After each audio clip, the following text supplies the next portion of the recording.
नमस्कार। India debate में आप सबका स्वागत है। मैं हूं आशुतोष पाठक।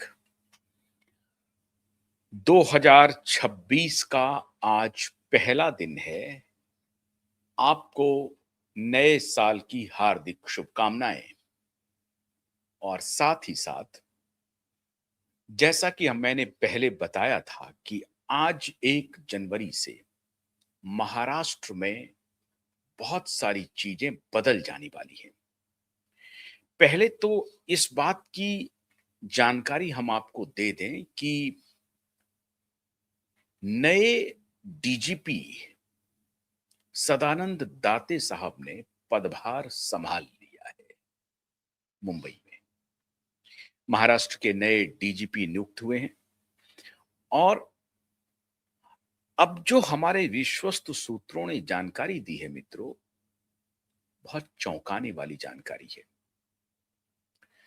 क्यों सदानंद दाते जी को एनआईए के चीफ के पद से हटा करके महाराष्ट्र के डीजीपी का पदभार सौंपा गया है? सदानंद दाते के बारे में आप सभी जानते हैं, बताने की कोई आवश्यकता नहीं है। अजमल कसाब को कैसे इन्होंने कब्जे में लिया था और मुंबई 26/11 के हमले को जिस दिलेरी के साथ, जिस जाबाजी के साथ इन्होंने लड़ा, पूरी दुनिया ने इनकी दिलेरी, इनकी जाबाजी और इनके साहस, इनके शौर्य का सब कुछ प्रकटीकरण देखा 26/11 को। ये छोटा परिचय है। परिचय मित्रों, इनके बारे में मैं बता चुका हूं कि पुणे से इन्होंने पढ़ाई की। इनके इनके पिताजी की 15 वर्ष में ही मृत्यु हो गई थी। इनकी माता दूसरे के यहाँ काम करके इन्होंने इनको पढ़ाया लिखाया और फिर ये जाकर के इंडियन पुलिस सर्विस को में ज्वाइन किए और वहां से इनकी यात्रा शुरू हुई। 1990 बैच की ये आईपीएस ऑफिसर है। ये मैं आपको बता चुका हूं। आज मैं आपको अंदरूनी बात बताने के लिए आया हूं। नेशनल इन्वेस्टिगेशन एजेंसी एनआईए के चीफ के पद पर रहते हुए इन्होंने देश के जितने टेरर मॉड्यूल थे उसको जिस तरह से इन्होंने डिकोड किया, उसको जिस तरह से नेस्त नाबूद किया, भारत सरकार इनके लोहे को मान लिया। भारत सरकार को यह पता चल गया कि एनआईए की चीफ के रूप में सदानंद दाते ने जबरदस्त भूमिका निभाई है। ड्रग कार्टेल का जो सबसे ज्यादा पकड़ धकड़ हुई है, इन्हीं के एनआईए चीफ रहते हुई है। और ध्यान रहे, ये जो नारकोटिक्स डिपार्टमेंट है, जो काम करती है, ड्रगों के सप्लाई कहां कहां अवैध तरीके से हो रही है, उसको जो धरपकड़ करती है, उसमें जिस तरीके से नेशनल इन्वेस्टिगेटिव एजेंसी की भूमिका रही, वो अतुलनीय रही है। पूरे देश भर में जो ड्रग कार्टेल का जो मॉड्यूल है, उसको डिकोड करने में एनआईए प्रमुख सदानंद दाते की बड़ी भूमिका है, along with narcotics department, along with other intelligence agency जैसे सेंट्रल ब्यूरो ऑफ इन्वेस्टिगेशन, जैसे research and analysis wing. NIA और रिसर्च एंड एनालिसिस विंग के बीच में जिस तरह का कोऑर्डिनेशन रहा, एनआईए और सीबीआई के बीच में जिस तरह का कोऑर्डिनेशन रहा, एनआईए और नारकोटिक्स डिपार्टमेंट के बीच में जिस तरह का कोऑर्डिनेशन रहा, ये सब कोऑर्डिनेशन इस पर डिपेंड करता है कि on the top hem of the affairs किस विचार का ऑफिसर मौजूद है, उसकी अपनी इंटीग्रिटी क्या है, वो कितना सक्षम है, वो कितने काबिल हैं, कितने डेडिकेटेड हैं देश की सुरक्षा के लिए, समाज और अपने आवाम की सुरक्षा के लिए। और ये जो डेडिकेशन है सदानंद दाते का, वो एक प्रकार से भारत सरकार को मजबूर कर दिया कि अब वक्त आ गया है जब देश की आर्थिक राजधानी, क्योंकि देश की आर्थिक राजधानी मुंबई में इतने अपराध हो रहे हैं और इतने संगठित अपराध हैं, उस संगठित अपराध को महाराष्ट्र की पुलिस का संरक्षण प्राप्त है, सारे पुलिस वालों का नहीं। उसमें से बहुत बड़ा कुनबा है महाराष्ट्र का, जो इस सब अवैध कार्य को संरक्षण देता रहा है और वहीं से ये सारा ट्रेल चलता है। एनआईए को पूरे देश की इन्वेस्टिगेशन की जिम्मेदारी है। ये नेशनल इन्वेस्टिगेशन एजेंसी है और उस रूप में सदानंद दाते के पास बहुत सारी सूचनाएं मौजूद हैं। नॉर्थ ईस्ट में कैसे ड्रग की ट्रैफिकिंग हो रही है, साउथ में कौन सा इलाका है और वेस्ट में कौन सा इलाका है, इस सब की डिटेलिंग सदानंद दाते के पास है। अभी जो कुछ दिन पहले धुरंधर मूवी आई थी, जिसका जिक्र हम लोग बहुत पहले कर रहे थे, कि कराची से, पाकिस्तान से अफगानिस्तान के रास्ते और कराची से सीधे गल्फ कंट्रीज में कैसे ड्रग और अवैध हथियार पहुंचते हैं और फिर वहां से वो नेपाल पहुंचता है और फिर नेपाल से वो उत्तर प्रदेश और बिहार के रास्ते, बंगाल के रास्ते पूरे भारत में नकली नोट और ड्रग और अवैध हथियार, इस सब की तस्करी का एक बृहत्तर मॉड्यूल है, बहुत बड़ा मॉड्यूल है मित्रों। और उसमें से एक सेक्शन को देश की जो आर्थिक राजधानी है वो उसको प्रोटेक्ट करती है। 1993 का बम ब्लास्ट का आपको मालूम होगा, जिसमें एक फिल्म स्टार, एक ऐसे फिल्म स्टार के पुत्र नप गए जो फिल्म स्टार कांग्रेस पार्टी से संबंधित थे और इसमें कोई शक नहीं है कि वो बेहद ऑनेस्ट, बेहद कर्तव्यनिष्ठ, बेहद देशभक्त एक्टर थे। मैं बात कर रहा हूं सुनील दत्त साहब का। सुनील दत्त साहब के पुत्र संजय दत्त साहब के ऊपर आरोप लगा, वो सजा काट के आ गए हैं 7 साल का, कि जो टेररिज्म के लिए यूज हो रहा था हथियार, असलहे, वो सबकी उस सबकी बरामदगी हुई थी संजय दत्त के यहां से। अब आप कल्पना कीजिए, और उस 93 के पहले एक बड़ा मॉड्यूल काम करता था और उस जमाने में महाराष्ट्र के मुख्यमंत्री हुआ करते थे शरद भाऊ पवार। शरद पवार का कहां कहां लिंक है, सारी बातें खुफिया एजेंसी के पास मौजूद है। शरद पवार के ऊपर आरोप लगता रहा कि शरद पवार लंदन गए, लंदन से दुबई गए, जो कि उनकी आधिकारिक यात्रा में शामिल नहीं था, मुख्यमंत्री रहते हुए महाराष्ट्र के, और वहां पर उन्होंने अंडरवर्ल्ड के लोगों से बात की। कहा तो यह जा रहा है कि दाऊद अब्राहम से बात की, और पूरा 93 का जो बॉम्ब ब्लास्ट प्लान किया गया था, इसमें इन सभी नेताओं की को अगर जानकारी नहीं थी तो इन नेताओं ने उस पूरे नैरेटिव को बंद नहीं किया। मैं ये नहीं कह रहा हूं कि इन सब की संलिप्तता थी मुंबई बॉम्ब ब्लास्ट में, लेकिन एनआईए जिस कड़ी तक पहुंची है, जिस जगह तक पहुंच गई है, ये पहले कभी आपके जहन में नहीं आया। क्या कभी आपने सुना था 2019-20 के पहले या 14 के पहले कि 1993 का जो बम ब्लास्ट है, उसके पहले शरद पवार के रिश्ते दाऊद के साथ क्या थे? आपने सुना था? नहीं सुना था। लेकिन मोदी के शासन में आने के बाद ये सब चीजें अनर्थ होती रहीं और बाहर आने शुरू हुआ, और उसमें ऐसे पुलिस ऑफिसर सदानंद दाते जैसे ईमानदार, डेडिकेटेड आईपीएस ऑफिसर की बड़ी भूमिका रही है। और एनआईए की जब वो चीफ थे तो इन सारे मॉड्यूल्स को उन्होंने खंगाल लिया था। इसलिए आज 1 जनवरी 2026 से समझ लीजिए कि महाराष्ट्र में उन सारे फाइल को, जो हमारे विश्वस्त सूत्र बता रहे हैं कि सारी बड़ी फाइलों को नए डीजीपी ने अपने टेबल पर मंगवा लिया है और एक एक फाइल खुलने जा रही है। और इस फाइल से सबसे ज्यादा कोहराम जिस पुलिस ऑफिसर के मन में मच रहा है वो है परमबीर सिंह।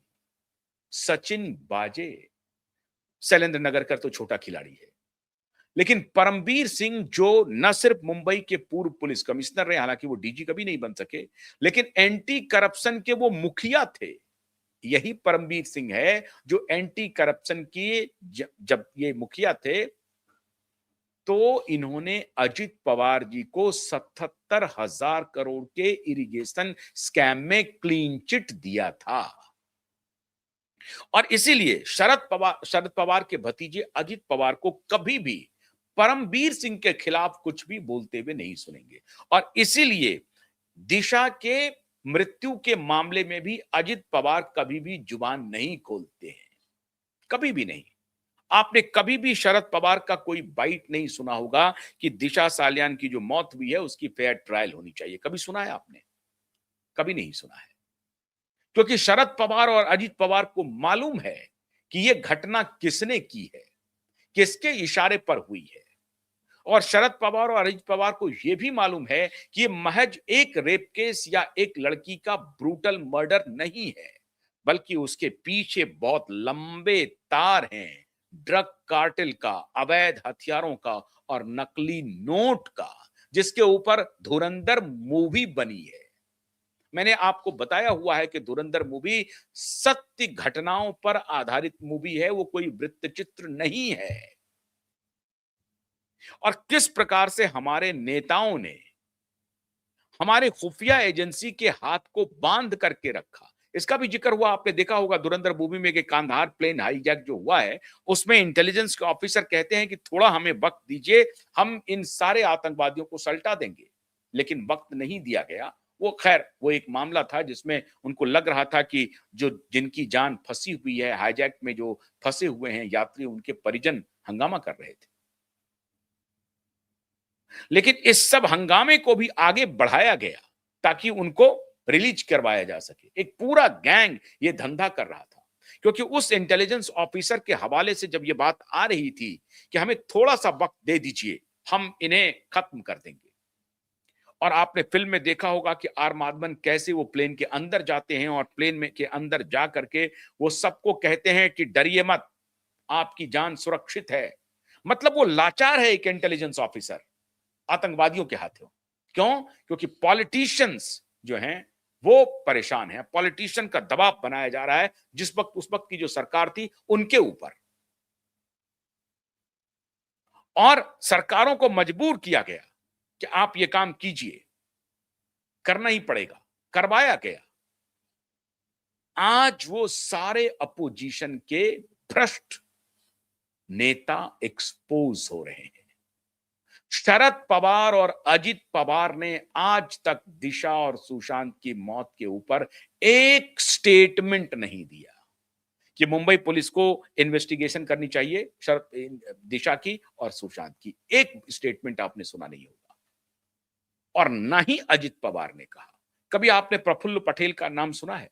प्रफुल्ल पटेल इतने ताकतवर मंत्री हैं एनसीपी के, अब तो अजित पवार के साथ हैं। ये अपॉर्चुनिस्ट लीडर सब, इनके जुबान से कभी आपने दिशा और सुशांत की जांच की बात सुनी? नहीं सुनी।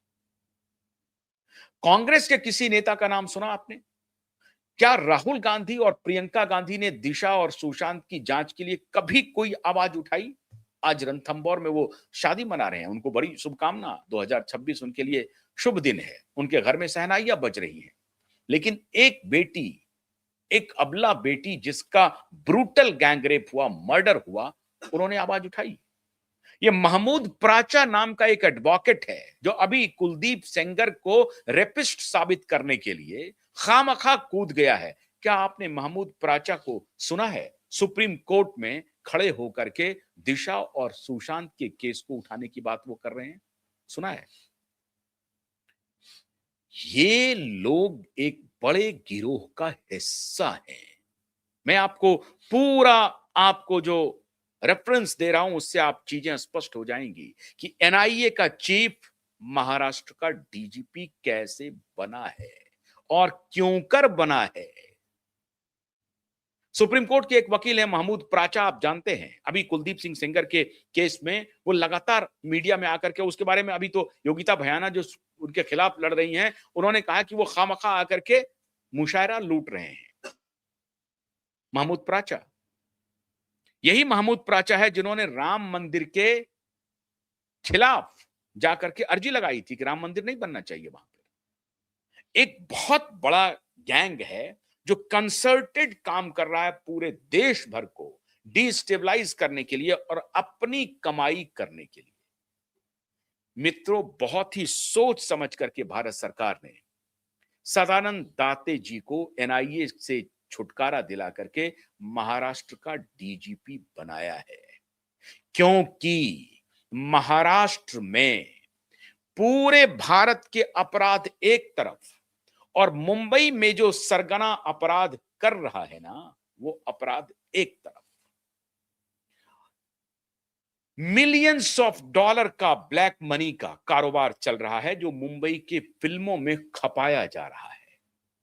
मिलियंस ऑफ डॉलर का अवैध पैसे को फिल्मों में इंफ्यूज किया जा रहा है और उसको पुलिस का एक बहुत बड़ा वर्ग संरक्षित कर रहा है, जिसमें परमबीर सिंह का नाम पहले पायदान पर, अकेले परमबीर सिंह नहीं है, परमबीर सिंह का नाम पहले पायदान पर है।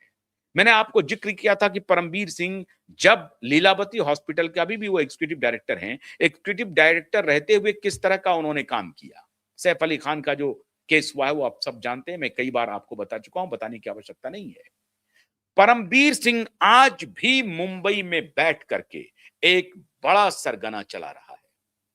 सचिन बाजे हालांकि जेल में है, लेकिन सचिन बाजे इनका फ्रंटमैन था। अब जब मामला पलट गया है, उसकी सरकार चली गई है बाप बेटे की, और शरद पवार की महाअघाड़ी की कांग्रेस पार्टी की सरकार जब चली गई, तो परमबीर सिंह ने पाला बदल लिया और भारतीय जनता पार्टी की शरण में आके बैठ गए। लेकिन अब कहानी थोड़ी पलट रही है। खबर आ रही है कि सदानंद दाते को परमबीर सिंह अप्रोच करने की कोशिश कर रहे हैं और सदानंद दाते ने उस कोशिश पर विराम लगा दिया है। सदानंद दाते परमबीर सिंह के इन्फ्लुएंस में आने वाले नहीं है। हमारे विश्वस्त सूत्र बता रहे हैं परमबीर सिंह के जमाने के फाइल्स को नए सिंघम ने खंगालने का मन बना लिया है। सचिन बाजे के फाइल्स को नए सिंघम ने खंगालने का मन बना लिया है। रश्मि शुक्ला और जो एक संजय द्विवेदी थे, जो भी थे, वो जो एक आईपीएस ऑफिसर जो कमिश्नर बने, हालांकि वो डीजीपी बन पाए कि नहीं बन पाए, लेकिन रश्मि शुक्ला इतने दिन तक डीजीपी रही, 1988 बैच के ऑफिसर रही, उन्होंने कुछ भी नहीं किया सचिन बाजे के खिलाफ, परमबीर सिंह के खिलाफ, क्योंकि ये लोग बैचमेट थे। लेकिन दोनों में 36 का संबंध है, लेकिन इन्होंने कुछ किया नहीं। रश्मि शुक्ला को कहा जाता है कि वो राखी भाई हैं देवेंद्र फडणवीस जी के, मुख्यमंत्री के। क्या उन्होंने किया, भगवान जाने। अब केंद्र के सहयोग से और केंद्र के इशारे पर महाराष्ट्र के मुख्यमंत्री ने अर्जी दी थी कि हमें सदानंद दाते जैसे ऑफिसर चाहिए, और सदानंद दाते को केंद्र ने रिलीज कर दिया और कहा कि आप जाइए और जिम्मेदारी संभालिए महाराष्ट्र की। परमबीर सिंह, सचिन बाजे, और इसलिए मैंने कहा आपको कि शैलेंद्र नगरकर का दिन उसी दिन खराब होना शुरू हो गया जिस दिन सदानंद दाते की घोषणा हुई महाराष्ट्र के डीजीपी के रूप में, क्योंकि सदानंद दाते मैनेज होने वाले नहीं है। अब जो फाइल मंगाई गई है उसमें खबर है दिशा के क्लोजर रिपोर्ट को मंगाया गया है और सदानंद दाते ने मंशा जाहिर की है कि मैं स्वयं उस रिपोर्ट को पढ़ना चाहूंगा, और ये कोई और नहीं, ईमानदार पुलिस ऑफिसर के तरफ से हमारे पास ये सूचना आ रही है कि वो क्लोजर रिपोर्ट क्या है, कैसे हुआ। ये एक्सीडेंटल डेथ रिपोर्ट है। इतने दिनों से मीडिया में ये काम चल रहा है, ये चलता ही जा रहा है, ये एंड होने का नाम ही नहीं ले रहा है। पुलिस की किरकिरी हो रही है, पुलिस जो एफिडेविट दे रही है वो अंततः मुंबई पुलिस की किरकिरी हो रही है, महाराष्ट्र पुलिस की किरकिरी हो रही है। तो दो चार भ्रष्ट पुलिस ऑफिसर की वजह से सारे पुलिस वालों की वर्दी दागदार हो जाए, ये सदानंद दाते अपने टेन्योर में होने नहीं देंगे। साफ साफ संदेशा आ गया है, साफ, कि सदानंद दाते अपने टेन्योर में पुलिस की वर्दी को इस तरह से दागदार नहीं होने देंगे, और जो दागदार है वो बचेंगे नहीं। तो फाइल की पूरी कॉपी सदानंद दाते के टेबल पर या तो पहुंच चुकी है या पहुंचाने के आदेश दे दिए गए हैं। कि दिशा सालियान की जो मौत है वो है क्या, जरा मैं भी तो जानूं। और दूसरी फाइल साथ ही साथ जिसको मुंबई पुलिस ने भी जांच की है और सीबीआई ने भी जांच की है, वो है सुशांत सिंह राजपूत। सुशांत सिंह राजपूत का केस जब सीबीआई को ट्रांसफर हुआ, उसके पहले मुंबई पुलिस ने क्या किया और मुंबई पुलिस ने कौन सा एविडेंस सीबीआई को दिया, सीबीआई ने मुंबई पुलिस से क्या क्या पूछताछ की, क्या क्या चीज मांगा और क्या मुंबई पुलिस ने सीबीआई को वो सारी चीजें मुहैया कराई। सीबीआई की जांच किस दिशा में रही, सारे फाइल को नए सिंघम ने खंगालने का मन बना लिया है। 15 जनवरी को मुंबई महानगर पालिका का चुनाव है, उसके रिजल्ट आ जाएंगे और 20 जनवरी को दिशा की सुनवाई है और 13 जनवरी को सुशांत की सुनवाई है। खैर, 13 जनवरी को सुशांत की सुनवाई में मुंबई पुलिस का अभी लोकस स्टैंडी कुछ भी नहीं है, लेकिन 20 जनवरी को जो सुनवाई होगी दिशा की, उसमें मुंबई पुलिस को अपना पक्ष फाइनल रखना है, क्योंकि अभी तक उन्होंने टाइम बाई किया है, अब टाइम बाई होने की स्थिति में नहीं है और सदानंद दाते को इन सारी बातों की ब्रीफिंग हो चुकी है। इसलिए सदानंद दाते विवेक फंसलकर नहीं है और देवेंद्र भारती नहीं है, जो अभी वर्तमान में मुंबई के पुलिस कमिश्नर हैं। सदानंद दाते कान में तेल लेकर के सोने वाले नहीं है। अपना ट्रैक रिकॉर्ड है, किसी से इन्फ्लुएंस होते नहीं, अपने दम पर अपने बल पर वर्दी पाई है तो वर्दी की लाज रखना ये जानते हैं, किसी से इन्फ्लुएंस नहीं होंगे। ये जो कानून कहता है, जो साक्ष्य कहता है, जो सत्य है, जो न्याय है, उसके साथ सदानंद दाते खड़े रहेंगे। इसीलिए मित्रों, खबर आ रही है कि परमबीर सिंह के अंदर सबसे ज्यादा खलबली मची हुई है और परमबीर सिंह अभी पावर गैलरी की लगातार चक्कर लगा रहा है कि सदानंद दाते कहीं कोई ऐसा स्टेप ना उठा लें जिससे हमारी सारी पोल पट्टी खुल करके सामने आ जाए और दिशा के ही केस से सारी पोल पट्टी खुलने वाली है। तो ये परमबीर सिंह, शैलेंद्र नगरकर, सचिन वाजे के दिन 1 जनवरी आज 2026 से इनका काउंटडाउन शुरू हो गया और एफआईआर रजिस्ट्रेशन के लिए दाते की पुलिस संवेदनशीलता के साथ काम करेगी। तो सदानंद दाते जी को 2026 नववर्ष मुबारक हो और एसएसआर वॉरियर और दिशा के लिए न्याय मांगने वालों को भी 2026 का साल आपके लिए नई उम्मीद ही नहीं, न्याय लेकर आएगा।